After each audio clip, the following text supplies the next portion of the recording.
Olá pessoal, boa tarde, tudo bem com vocês? Espero que sim. Estamos caminhando aí para a 7ª semana de suspensão das aulas presenciais. Estamos já todos ficando cansados, né, dessa situação, né? Não está fácil para ninguém. Afinal de contas, ninguém está preparado para isso. Estamos nos adaptando, né? Já falei isso mais uma vez. Vocês também estão se adaptando, né? Nos seus trabalhos, nas suas vidas. E assim também em relação às nossas aulas na universidade, né? Nós não estávamos preparados, como já disse, até porque o nosso curso não é EAD, o nosso curso é presencial. E nós estamos cada um tomando as medidas que acham necessárias para que possamos dar continuidade ao curso, né, pessoal? Ainda bem que hoje a evolução tecnológica nos permite nessa aproximação, né, com qualidade.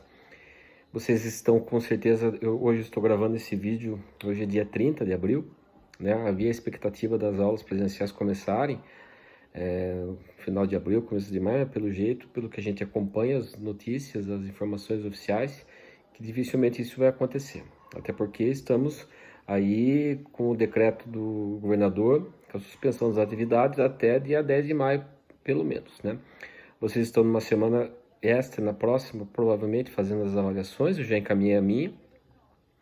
Eu acabei optando por fazê-la na forma de um trabalho, né? Não fiquei à vontade de fazer uma prova. A coordenação liberou os professores para que fizessem a avaliação da forma que bem entendessem, justa, e assim eu fiz, tá ok? Então, pessoal, então dando continuidade aos nossos estudos, né, ao nosso plano de ensino, nós já tivemos 6 atividades, né, sendo que dessas 6, pelo menos 4 foram videoaulas, né, essa é uma 5ª videoaula, em que hoje eu vou fazer o seguinte com os senhores, pessoal. Hoje nós vamos corrigir os exercícios que nós passamos até agora, pelo menos os exercícios das atividades 3, 4 e 5, para que não fiquem sem esse retorno da correção desses exercícios. Tá? Eu tinha a pretensão de fazer essa correção presencialmente. Contudo, como está passando o tempo, eu não vou deixar isso para lá fazer tudo de uma vez só, fica ruim. Então vamos fazendo aos poucos. Então hoje eu farei a correção dos exercícios 3, 4 e 5, né? E numa próxima aula, os demais exercícios. Tá ok, pessoal? Nosso programa está sob controle, eu já falei, nós estamos terminando, falta um pouquinho para terminar o artigo 5º, depois nós temos que falar sobre os direitos políticos e os partidos políticos, então nós estamos com tempo, né, e dá para fazer isso com calma, tá bom? Então vamos lá, pessoal, vamos começar a corrigir os exercícios que foram passados, que vocês já conhecem, né, alguns deles são na forma de verdadeiro ou falso e alguns são algumas questões. Eu vou respondê-lo, vou encaminhar também até o final dessa semana, pessoal, a correção para os senhores, tá? E eu vou encaminhar o texto com a correção para os senhores terem arquivado aí não só os textos das aulas, como também os exercícios. Estou aqui me dirigindo, até esqueci de falar, ao 3º semestre, né? O Direito Constitucional 1, Direito Constitucional 1, 3º semestre A, tá bom? Vamos lá, pessoal. Primeira questão aqui que nós temos é um exercício de fixação, que estabelece o seguinte, né? É uma afirmação, né? Aquele exercício verdadeiro ou falso. A atividade 3, na primeira, diz assim: a Constituição Federal admite excepcionalmente a pena de banimento para hipóteses de crime de tráfico internacional de entorpecentes. Falso, pessoal. O banimento está elencado como uma das formas de penas proibidas. Está lá no artigo 5º, inciso 47, letra D. 5º 47D. Deem uma olhada. Banimento não se admite na nossa Constituição como forma de pena. 2. De acordo com a Constituição, o crime de tráfico de entorpecente é inafiançável e imprescritível. Verdadeiro ou falso, pessoal? Falso, pessoal. O crime de tráfico ele é inafiançável, é suscetível de graça ou anistia, né? Perdão. Porém, é prescritível. 2 são as condutas que são imprescritíveis, né? Que é o racismo e a ação de grupos armados. O tráfico de entorpecente em si, embora tido como crime hediondo, ele não é imprescritível. Ok? Terceira, a Constituição não admite a perda de bens como espécie de pena. Falso, pessoal. Está lá expressamente no artigo 5º, 46, letra B. A perda de bens pode sim ser uma forma de pena criminal, tá? 4. Os direitos e garantias fundamentais previstos na Constituição são de aplicação imediata. Mas cuidado com essa questão, pessoal. Se nós fizermos uma leitura literal, né, lá do artigo 5º, parágrafo 1º, 5º, parágrafo 1º, dê uma lida, vocês vão ver que a Constituição fala que os direitos e garantias fundamentais prescritos nesse artigo são de aplicação imediata. Mas a gente sabe que na prática não é bem assim. A gente falou sobre as normas constitucionais de eficácia plena, contida e limitada, né? E que alguns, e no próprio artigo 5º traz algumas normas constitucionais de eficácia limitada que dependem de regulamentação legal. Então, se elas dependem, elas não têm aplicação imediata. Então, muito embora o parágrafo 1º fale que tenham, algumas dependem de regulamentação. Então, a melhor resposta aí, e aí vocês vão falar, senhor, mas é verdadeiro ou falso? A resposta depende. O artigo 5º fala que sim, tem aplicação imediata. Porém, na prática, isso não acontece, tá bom? Eu já disse para os senhores, mais de uma ocasião, que aqui, nesses exercícios, mais do que assinalar verdadeiro ou falso, é entender a questão, compreender o sentido. Às vezes, uma questão dessas colocada numa prova objetiva, ela atrapalha. Que pode ter uma ou outra resposta, pode ter objeto de anulação dessa questão. Mas uma questão dissertativa, os senhores têm condição de responder, tá? A quinta, as garantias do contraditório da ampla defesa são asseguradas apenas no âmbito judicial. Pessoal, ampla defesa e contraditório só no âmbito judicial? Falso, pessoal. Artigo 5º, 55. Essas garantias também são previstas nos processos administrativos. Nós falamos sobre isso. Sexta, a pena de morte pode ser introduzida no Brasil por intermédio de emenda constitucional. Verdadeiro ou falso, pessoal? A gente tem que fazer um raciocínio um pouco mais elástico, né? Mas é fácil de responder essa questão. A proibição da pena de morte está prevista onde? No artigo 5º da Constituição. O artigo 5º da Constituição elenca os direitos e garantias fundamentais. Direitos e garantias fundamentais são cláusulas pétreas. Logo, não pode ser objeto de deliberação por parte do legislador constituinte derivado. Então, nem uma emenda constitucional pode introduzir a pena de morte no nosso sistema. Ok, pessoal? Tudo bem? Onde que eu tô? Sétima. Não ajuizada a ação penal pública no prazo legal, será admitida a ação penal privada. Matéria de direito processual, falamos sobre isso e a resposta é verdadeiro, pessoal. Eu expliquei um pouquinho, embora os senhores ainda não tenham essa matéria de direito processual, né? Que a ação penal pública é de titularidade do Ministério Público, ele que oferece a denúncia na ação penal, e caso ele não o faça, né? A vítima, né, pode substituí-lo. É a chamada ação penal privada subsidiária. Onde está escrito isso, pessoal? Artigo 5º, 54. Isso,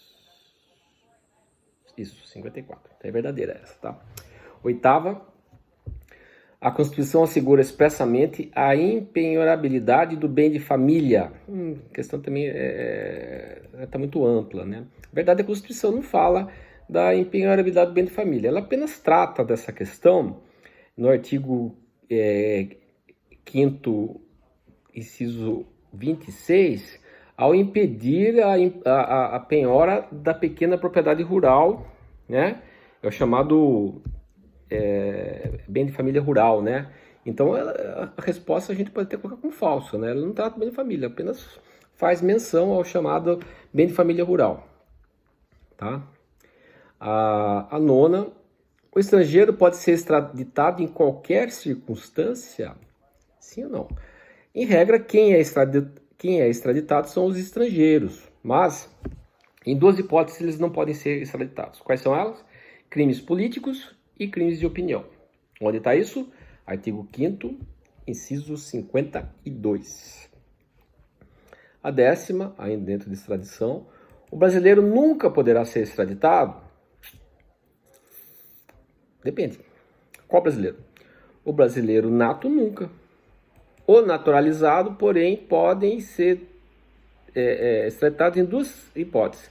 Crimes praticados antes da naturalização e é comprovado envolvimento em tráfico ilícito de entorpecentes a qualquer tempo, antes ou depois da naturalização. Isso está onde? Artigo 5º, 51. 11ª. As provas ilícitas são inadmissíveis no processo?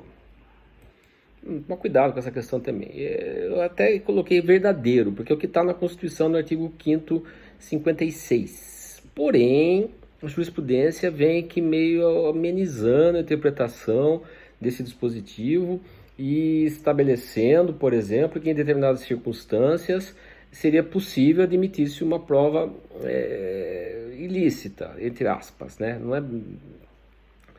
Um exemplo que eu dei, imagine que uma pessoa está ligando para ameaçar outra pessoa e essa conversa é gravada, interceptada e é utilizada como prova. Depois ela vem alegar, essa prova é legal, quer dizer, a pessoa está se utilizando de uma garantia, de um direito constitucional para se proteger, para praticar ilícitos. Aí, então, em determinados casos, a jurisprudência vem admitindo, mas é muito excepcional. A regra é que as provas ilícitas não são admitidas. Daí nós temos aquela diferença de prova legítima, é a prova ilegal, né, que tem no caderno dos senhores, eu peço que os senhores deem uma olhada. Tá? A 12ª, de acordo com o princípio da presunção da inocência, cabe ao acusado comprovar sua inocência por todos os meios e provas admissíveis em direito. É o acusado que tem que comprovar que é inocente ou é o Estado que tem que comprovar que ele é culpado? Não precisa nem responder, né, pessoal? Então, aqui é falso, né? O ônus da prova, dentro da ideia da presunção da inocência, não teria sentido falar em presunção de inocência. É de que cabe ao acusador provar a culpabilidade e não a vítima comprovar sua inocência. Tá? É até meio que lógico dentro do nosso sistema constitucional, tá, pessoal? 13ª, de acordo com a Constituição, a lei penal sempre será retroativa. Falso, né, pessoal? A regra é a irretroatividade da lei, seja qualquer ela. Excepcionalmente, a Constituição admite a retroatividade da lei penal quando beneficia o réu. Onde está isso? Artigo 5º, 40. Isso, artigo 5º, 40. Isso. 14ª, tanto os brasileiros natos como os naturalizados podem ser extraditados na hipótese de envolvimento com tráfico ilícito de entorpecentes ou prática de crimes hediondos. Nós já respondemos isso aqui, né, pessoal? Olha, na verdade isso aqui é falso, né? E tem duas falsidades aqui. O brasileiro nato nunca pode ser extraditado. E o naturalizado só em relação ao envolvimento com tráfico de entorpecentes, né? Não ou práticas de crimes hediondos, só em relação ao envolvimento de tráfico ilícito de entorpecentes, né? Nós já falamos sobre isso acima, tem o dispositivo lá, né? 551. 15ª, as provas obtidas por meio ilícito e ilegítimo nunca poderão ser utilizadas. Acabei de responder essa questão, né, pessoal? Pela leitura, pela interpretação literal, de fato não podem, né? Contudo, a jurisprudência vem amenizando essa interpretação diante de alguns casos concretos, né? Então, fica atento a essa questão. 16ª, a presunção da inocência significa que caberá ao acusado, utilizando de todos os meios, provar sua inocência. Já respondi essa questão, né? Está repetida. Lembrando que a gente faz assim, repete até, como forma de fixar mesmo a matéria, tá? Muito bem, logo em seguida, então, eu tenho aqui algumas questões, né? Peço um questionário, né? Faço algumas perguntas, vamos respondê-las, ainda dentro da atividade 3. Qual a diferença entre crime de racismo e injúria racial, pessoal? O crime de racismo é previsto na Lei 7.716, né? E está ligado à coletividade, né?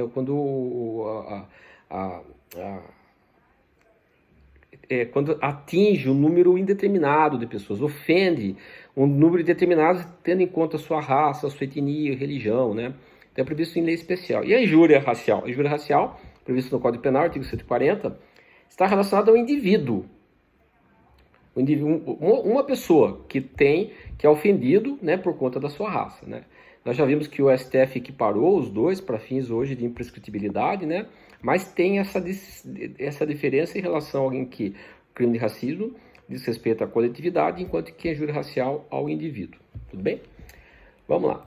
2. Quais os crimes considerados imprescritíveis na Constituição? Um deles é o racismo. E agora também a injúria racial, por conta da interpretação do STF, né? Artigo 5º, 42. E a ação de grupos armados contra a ordem constitucional, também no artigo 5º, 43, tá? Dei uma lida lá.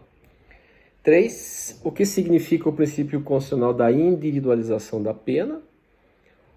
Individualização da pena, pessoal. Aqui é uma questão também de direito penal, vocês vão aprender lá no artigo 59 do Código Penal, né?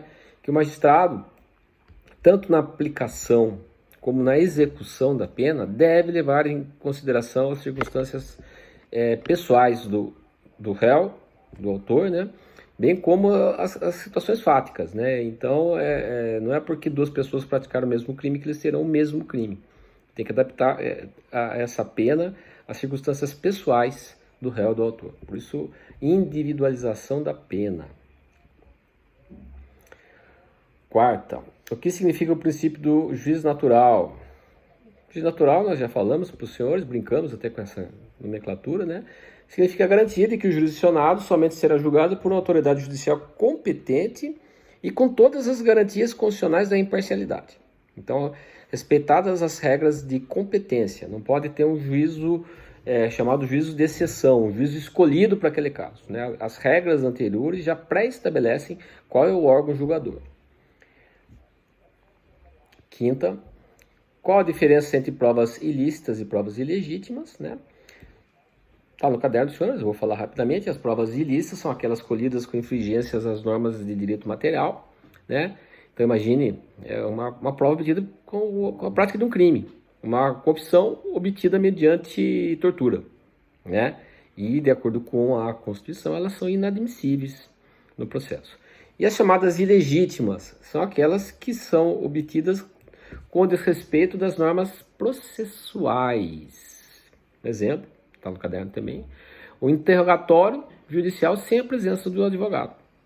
Essas provas são consideradas pela doutrina como nulas e podem ser renovadas. Então, se aquele interrogatório foi realizado sem a presença do advogado e isso foi verificado, anula-se esse interrogatório e faz outro. Já as provas ilícitas são inadmissíveis, com a observação que nós fizemos lá em cima, tá, pessoal? Beleza? Agora vamos para o exercício das atividades 4. Também começando com assinale falso verdadeiro, né? Fundamentando e explicando a sua opção. As garantias do contraditório da ampla defesa são asseguradas apenas no âmbito judicial? Já falamos sobre isso, que é falso, né, pessoal? Também são asseguradas no âmbito administrativo. Já está respondido acima. 2. A pena de morte pode ser introduzida no Brasil mediante emenda? Também já respondemos, só estou repetindo aqui. A pena de morte está prevista no artigo 5º, é uma cláusula pétrea, não pode ser objeto de emenda constitucional.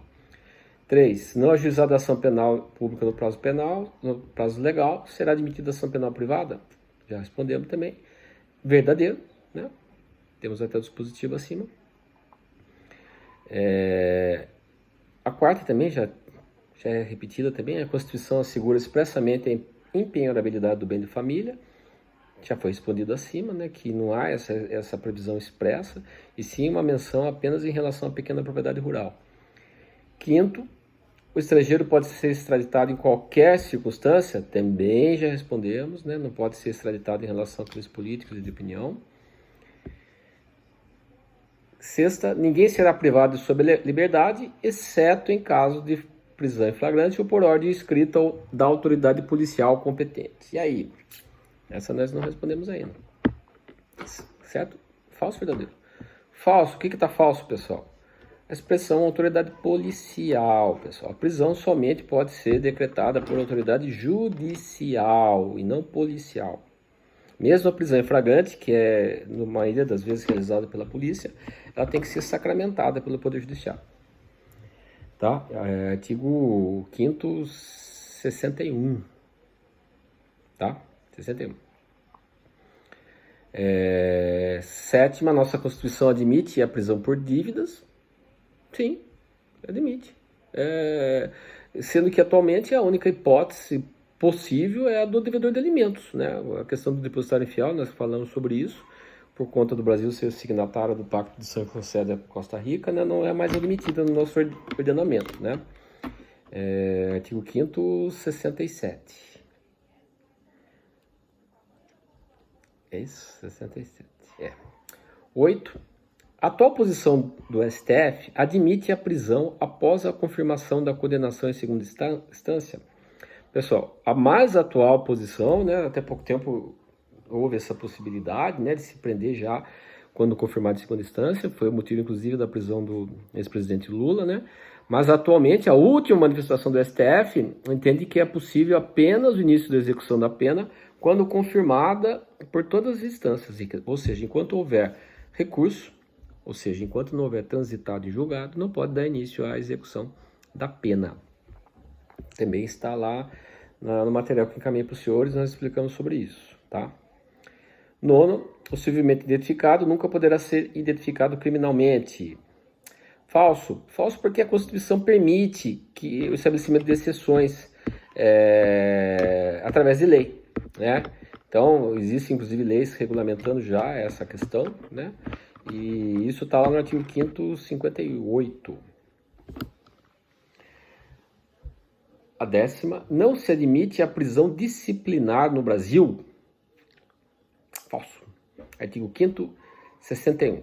Admite-se a prisão disciplinar nas hipóteses no âmbito militar, né? As punições disciplinares no âmbito militar são expressamente previstas na Constituição. Artigo 5º, 61. Ok?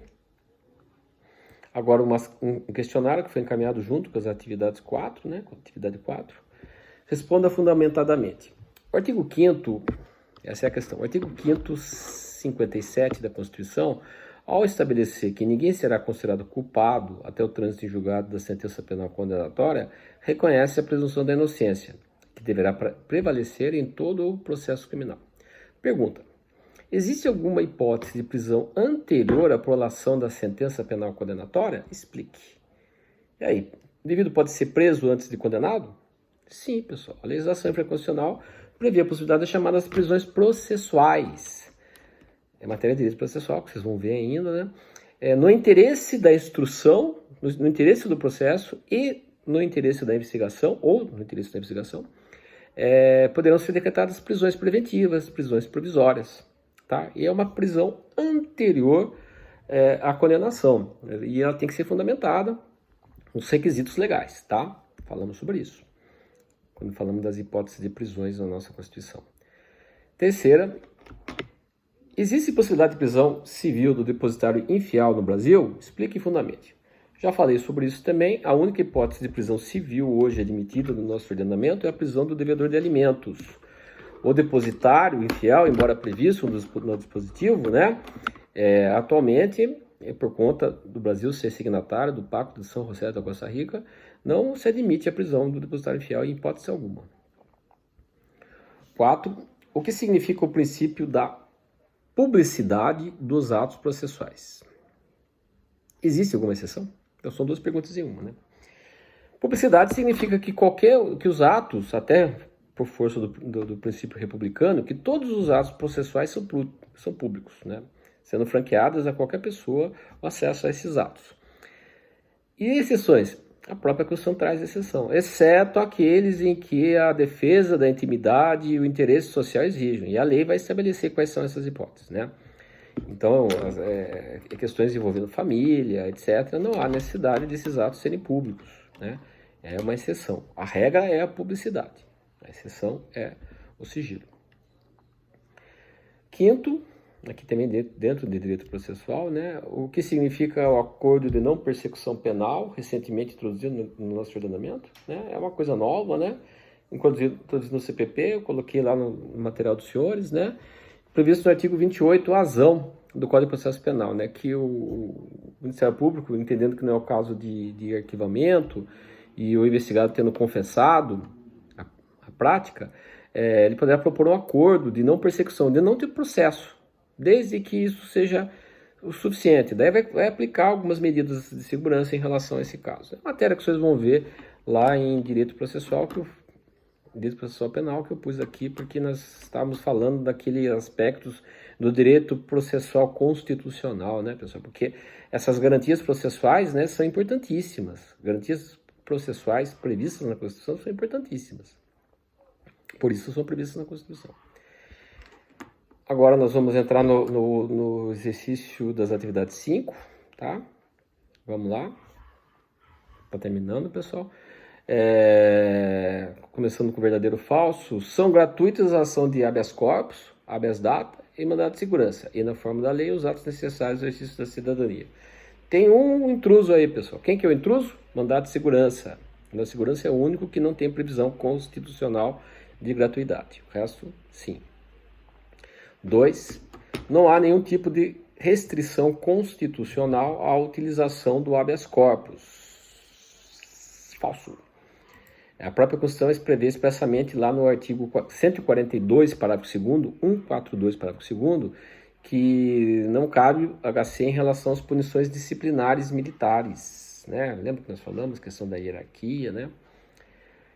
Terceira, o habeas corpus não pode ser impetrado por estrangeiro que se encontre em passagem pelo Brasil.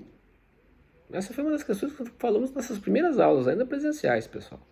Pessoal, os estrangeiros têm os mesmos direitos fundamentais dos brasileiros. Então não há nenhum tipo de restrição quanto à possibilidade de utilização do habeas corpus por estrangeiro, ainda que ele esteja aqui só de passagem. Tá? Artigo 5º caput. Tá?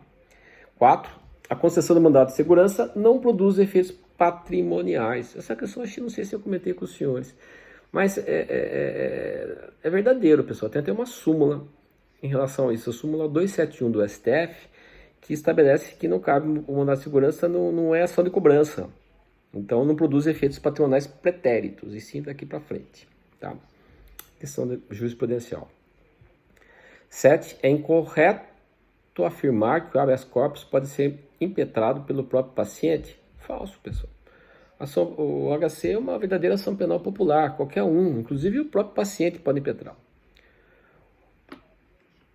8. Não cabe mandado de segurança contra ato praticado por particular. Aí depende, a regra é que não cabe mesmo, né? Porque se alguém está tendo alguma restrição à sua liberdade de ir e vir, chama a polícia, nós já brincamos com isso. Contudo, a jurisprudência vem aceitando em alguns casos excepcionais, como por exemplo, internações forçadas, né? Alguns casos na jurisprudência, mas a regra é que não cabe não, tá, pessoal? 9. É necessária a capacidade postulatória para impetrar HC? Falso. Não precisa ter nem capacidade civil. Até o menor de idade pode impetrar o HC. Então, quanto mais precisa ser advogado, não precisa ser advogado, que é a capacidade postulatória. 10ª, o habeas data tem por única finalidade, o conhecimento de informações, dados e registros constantes de arquivos públicos e privados. Falso, pessoal. O HC tem dupla finalidade. Conhecer essas informações e, se for o caso, retificá-las. Ok? E agora tem algumas questões aqui para a gente responder, para a gente encerrar aqui, tá, pessoal? Olha, primeira questão, do exercício aqui, estamos no exercício 5, né? Atividade 5. Pessoa jurídica pode impetrar HC? Resposta sim. Como impetrante sempre pode, em nome de outrem, né? Uma pessoa física. A dúvida que surge é se ela pode figurar como paciente, né? Então tá lá no caderno essa discussão. Hoje tem jurisprudência que entende que sim, excepcionalmente, mas como se trata do direito de ir e vir, a regra é que não pode figurar como paciente. Mas sempre pode impetrar em nome de terceiro. 2. Cabe HC contra ato praticado por particular? Já respondi isso. Excepcionalmente cabe. 3. Qual a finalidade do HD? Dupla finalidade. Conhecimento e retificação. Ter acesso às informações e retificá-las se for o caso. 4. Qual a condição de procedibilidade do ajuizamento do HD? tem uma súmula do STJ em relação a isso, súmula 2, que é necessário comprovar que houve a negativa administrativa, né? E antes de você entrar com habeas data. 5, o que é direito líquido e certo? Né? É aquele que resulta de fato certo, aquele que pode ser comprovado de plano, documentalmente, sem a necessidade de produção de qualquer outro tipo de prova testemunhal, pericial, né? Isso é o direito líquido e certo, que comprova ali a violação de plano. E a última questão, pessoal, cabe mandado de segurança contra ato praticado por particular? Também nós já respondemos acima, né, pessoal? Desde que esse particular seja investido numa atividade pública, né? Aí sim seria possível, tá? Pessoal, então aí é só um apanhado. Eu vou encaminhar essas respostas para os senhores através de um texto até o final de semana, para os senhores terem junto com o material. E os senhores terão, então, para acompanhar os nossos estudos, além das aulas, das videoaulas, os senhores terão o material dessas videoaulas, os exercícios que os senhores estão fazendo e entregando, depois vocês vão ter que entregar fisicamente quando nós voltarmos, e também agora esse que eu estou encaminhando para os senhores dessas respostas, se vocês deixarem tudo junto. Material para estudar os senhores têm, tá ok? Pessoal, obrigado, até a próxima. Esperamos que nosso isolamento acabe logo, né? Mas enquanto não acaba, vamos utilizando desses mecanismos para nos nossos encontros, tá ok? Um abraço a todos, pessoal.